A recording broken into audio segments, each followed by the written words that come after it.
قدیم صحیفوں، روایتوں اور تاریخ میں ایسے انسانوں کا ذکر ملتا ہے جو کہ پہاڑوں جیسی بلند قد و قامت رکھتے تھے، جنہیں ہم آج جائنٹس کا نام دیتے ہیں، جن میں قوم عاد، جبارین اور نسیلیم جیسے نام شامل ہیں۔ یہ دیو دراصل کوئی الگ مخلوق نہیں، بلکہ ہم انسانوں کی طرح ہی خد و خال اور بناوٹ کے مالک تھے۔ بعض لوگوں نے یہ لکھا کہ یہ دیودار لوگ کسی باہمی عملی فکر مخلوق اور انسان کے باہمی تعلقات سے پیدا ہوئے۔ انہی جائنٹس میں ایک نام جالوت کا بھی ملتا ہے کہ جس کا ذکر قرآن کریم میں تفصیل سے موجود ہے۔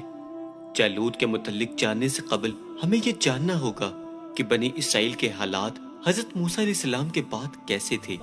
بنی اسرائیل کا نظام کچھ یوں چلتا تھا کہ ہمیشہ ان میں ایک بادشاہ ہوا کرتا تھا جو ملک کے نظام کو چلاتا، اور ایک نبی ہوتا جو نظام شریعت اور اللہ کی قائم کردہ حدود کے بارے لوگوں کو آگاہ کیا کرتے تھے۔ اور دستور یوں چلتا کہ بادشاہی یہودا ابن یعقوب کے حصے اور نبوت لادی بن یعقوب کے خاندان میں رہتی۔ لیکن ایک زمانہ ایسا آیا کہ جب بنی اسرائیل میں کوئی بادشاہ نہیں تھا۔ اس وقت ان لوگوں میں حضرت شموئیل علیہ السلام نبوت کے عہدے پر فائز تھے۔ اس وقت بنی اسرائیل کے پڑوس میں ایک بربریت والی قوم آباد تھی جسے کینانی یا قوم عمالقہ کا نام دیا جاتا تھا۔ انہوں نے بنی اسرائیل کی قوم پر لوٹ مار اور حملے کرنا شروع کر دیے۔ یہ بربر قوم فلسطین اور مصر کے ساحلی علاقوں میں آباد تھے۔ ان کا ایک سردار تھا جس کا نام جالوت تھا۔ جالوت نے بنی اسرائیل سے زمینیں چھین کر انہیں مغلوب کر دیا تھا، جبکہ ان کے بڑے بڑے سرداروں اور صالحین کو قید میں ڈال دیا اور بنی اسرائیل سے خراج وصول کیا کرتا تھا۔ قوم عمالقہ نے تابوت سکینہ بھی بنی اسرائیل سے چھین لیا، جو کہ یہودیوں کے لیے ایک بابرکت صندوق کا درجہ رکھتی تھی۔ تابوت سکینہ کے جانے کے بعد ان کی حالت بد سے بدتر ہوتی چلی گئی۔ دشمن ان پر حاوی ہوتے چلے گئے، تو لہٰذا بنی اسرائیل نے حضرت شموئیل علیہ السلام سے درخواست کی کہ آپ کسی آدمی کو ہمارا بادشاہ مقرر کر دیں۔ تو حضرت شموئیل علیہ السلام نے اللہ تعالیٰ کے حکم کے مطابق طالوت کو قوم بنی اسرائیل کا بادشاہ بنا دیا، جو بنی اسرائیل میں سب سے زیادہ طاقتور اور عالم انسان تھے، لیکن ایک غریب اور مفلس انسان تھے جو کہ چمڑا پکا کر اور بکریاں چروا کر اپنا گزر بسر کیا کرتے تھے۔ اس پر بنی اسرائیل کے لوگوں کو اعتراض ہوا کہ طالوت شاہی خاندان میں سے ہرگز نہیں ہے، تو لہٰذا یہ کس طرح ہمارا بادشاہ ہو سکتا ہے؟ اس سے زیادہ تو بادشاہت کے حقدار ہم لوگ ہیں، کیونکہ ہم لوگ شاہی خاندان سے تعلق رکھتے ہیں۔ قوم بنی اسرائیل کے ان تمام تر تنازعات کا جواب دیتے ہوئے حضرت شموئیل علیہ السلام نے ارشاد فرمایا، اللہ کی ذات نے اسے تمہارے لیے چن لیا ہے اور اسے جسم اور علم میں کشادگی عطا فرمائی ہے۔ اللہ اپنا ملک جسے چاہے عطا کرے، کیونکہ اللہ وسعت والا اور علم رکھنے والا ہے۔ اس کی بادشاہی کی نشانی یہ ہے کہ تمہارے پاس تابوت سکینہ واپس آ جائے، کہ جس میں تمہارے رب کی طرف سے دلوں کا چین ہے۔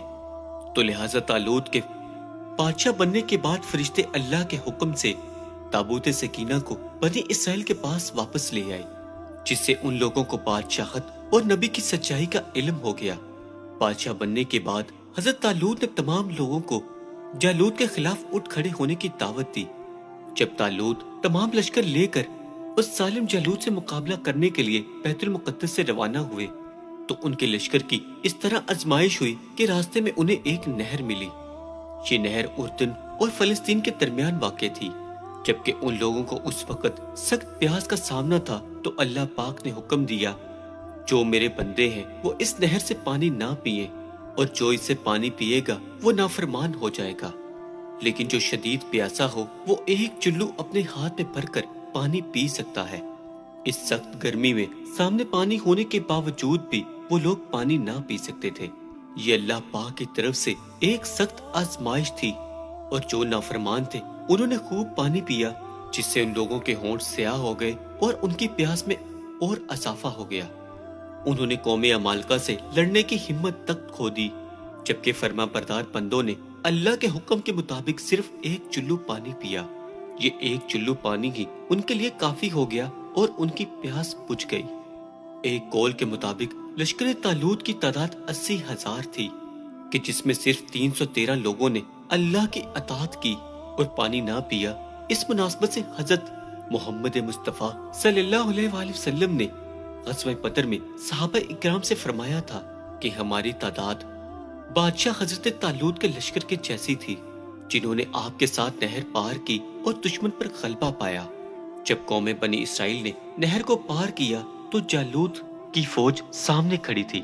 بنی اسرائیل میں وادی ایلا میں خیمہ کاٹ دیے، وہاں جمع ہو کر دونوں فوجیں آمنے سامنے کھڑی ہو گئیں، جبکہ تھوڑی ہی دیر میں ان کا سردار جالوت، جو نہایت قد آور اور طاقتور شخص تھا، وہ میدان میں اترا۔ جالوت ایک پہلوان تھا، اس کا قد 6 ہاتھ اور 1 بالش تھا۔ وہ پیتل کی زرہ پہنتا تھا جس کا وزن 5000 مسقال تھا۔ اس کے ہاتھوں میں ایک کلہاڑا ہوا کرتا تھا کہ جس کا وزن 600 مسقال تھا۔ وہ اپنے سر پر لوہے کی جو ٹوپی پہنتا تھا اس کا وزن 30 رطل تھا۔ جالوت نے نجس پڑی اور بنی اسرائیل کو للکارا۔ جالوت اور اس کے لشکر کو دیکھ کر تمام تر بنی اسرائیل آپس میں سہم گئے اور آپس میں سب باتیں کرنے لگے، آج تو ہم لڑنے کی طاقت نہیں رکھتے۔ ان کی باتیں سن کر ان 313 مجاہدین نے کہا، اے اللہ، ہمیں صبر دے اور ثابت قدم رکھ اور قوم کفار پر ہماری مدد فرما۔ جب دونوں فوجیں میدان جنگ میں لڑنے کے لیے تیار ہو گئیں تو حضرت طالوت نے اپنے لشکر میں اعلان کر دیا کہ جو کوئی بھی جالوت کو قتل کرے گا تو میں اپنی بیٹی کا نکاح اس سے کر دوں گا اور اپنی آدھی سلطنت بھی اس کے نام کر دوں گا۔ یہ فرمان سن کر حضرت داؤد علیہ السلام آگے بڑھے، جو کہ ابھی کم عمر اور نہایت کمزور تھے۔ ان کی غریبی کا یہ عالم تھا کہ بکریاں چرا کر اس سے گزر بسر کیا کرتے تھے۔ جب جالوت نے ایک کمسن بچے کو اپنے مقابلے پر آتا ہوا دیکھا تو کہنے لگا کہ جا چلا جا، میں تجھ سے لڑنا پسند نہیں کرتا۔ تو حضرت داؤد علیہ السلام نے فرمایا، لیکن میں پسند کرتا ہوں کہ تم میرے ہاتھوں قتل ہو جاؤ۔ حضرت داؤد علیہ السلام کو غلیل کے ساتھ پتھر پھینکنے میں کافی مہارت حاصل تھی۔ حضرت داؤد نے پتھر کو اپنی غلیل میں رکھا اور بسم اللہ پڑھ کر اسے جالوت کی طرف چلایا۔ پتھر تیزی سے جالوت کے ناک اور کھوپڑی کے درمیان جا لگا اور اس کے بھیجے کو پاش پاش کر کے پیچھے سے نکل گیا۔ جالوت فوراً سے زمین پر گر پڑا اور اس کا کام تمام ہو گیا۔ اس پر حضرت طالوت اور بنی اسرائیل نہایت ہی خوش ہوئے۔ جالوت کے قتل ہو جانے سے اس کا تمام تر لشکر بھاگ نکلا اور اللہ کی جانب سے حضرت طالوت کو فتح مبین ہوئی۔ اپنے اعلان کے مطابق حضرت طالوت نے حضرت داؤد علیہ السلام کے ساتھ اپنی بیٹی کا نکاح کر دیا اور اپنی آدھی سلطنت کا بھی انہیں بادشاہ مقرر کر دیا۔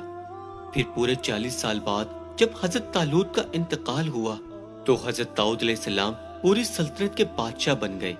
حضرت شموئیل علیہ السلام کے انتقال کے بعد اللہ نے حضرت داؤد علیہ السلام کو نبوت کے عہدے پر فائز فرما دیا۔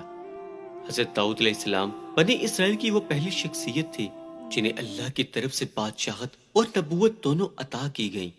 حضرت داؤد علیہ السلام اور جالوت کے اس واقعے میں ہمارے لیے سب سے بڑا پیغام یہ ہے کہ اگر ہمارا بھروسہ اور توکل اللہ کی ذات پر ہو تو ہم کسی بھی مشکل سے سامنا کر سکتے ہیں۔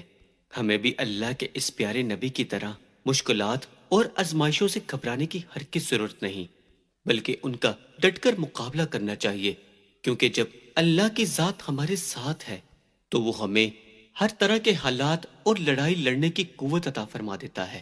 شرط یہ ہے ہم اللہ کے فرما بردار رہیں اور اس کی ذات پر مکمل توکل اور بھروسہ رکھیں۔